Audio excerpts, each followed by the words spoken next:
3 minutes, Senator. Thank you very much, and Taoiseach, I welcome you to the House. Others have spoke of the collective work on Brexit, which has been important, and the solidarity from our European partners. And it is important, of course, that Ireland also shows solidarity by engaging actively and genuinely in the debates that Europe is facing around social and sustainable future.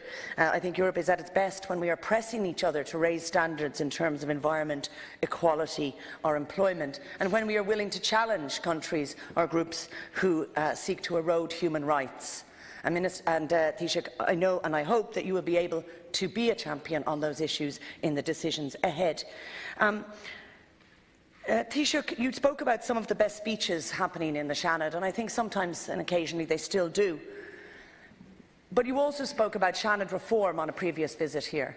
Those of us who had put in a Seanad reform bill on the very first day of this Seanad, recognising the mandate that came from the public in that regard, put aside our bill in order to engage, and I was one of them, in good faith, in an implementation group for the Manning report that was in the government's programme for government.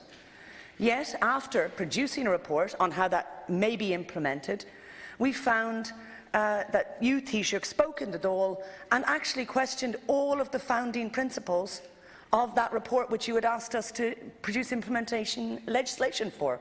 The very principle of giving a direct vote to members of the public to this House. And I have to ask you, Taoiseach, are you or were you sincere about Seanad reform? And if you're sincere about Seanad reform, how can you deny the public a direct vote on this House?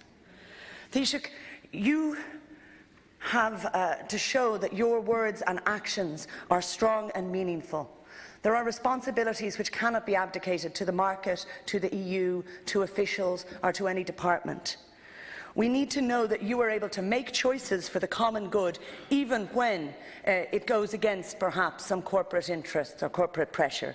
For example, on housing, we need to know that you will take those decisions to have the state build and rent social housing, but that you will also seek to shut down the investment loopholes which are distorting and toxifying the housing market, rather than exporting our vulture fund model to Europe as is currently proposed.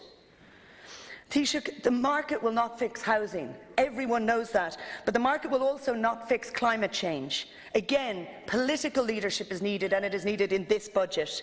Lastly, I come just to conclude. Taoiseach, in terms of peace, disarmament and immigration and human rights, if Ireland is sincere in that, I ask you to take action to deliver safe passage, not to block our family reunification bill, and to ensure that Ireland is a voice of peace and human rights that supports families to be united together. I ask you to lift any money message on that bill, and I know my colleague will expand on that. Thank you.